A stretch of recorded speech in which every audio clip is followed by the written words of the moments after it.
Hello everyone, welcome back. Thank you so much for joining me today.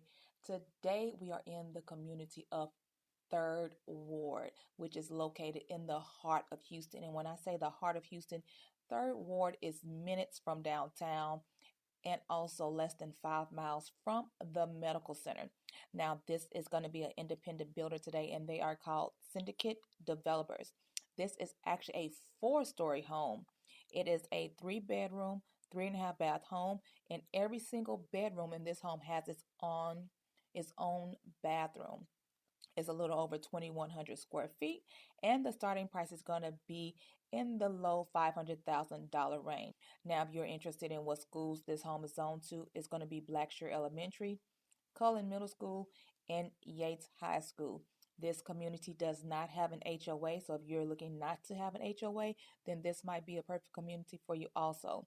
Stay tuned. Make sure you stick around because once you go to this fourth floor, you're going to see the amazing views of the skyline of the medical center in Houston to show you exactly how close you are. If you have any questions regarding this builder, this community, or any other real estate questions, leave them in the comment section below and I'll be more than happy to answer them for you. Make sure you do me a big favor. Hit that like, subscribe, and that bell to be notified of weekly videos. Enjoy the rest of the tour.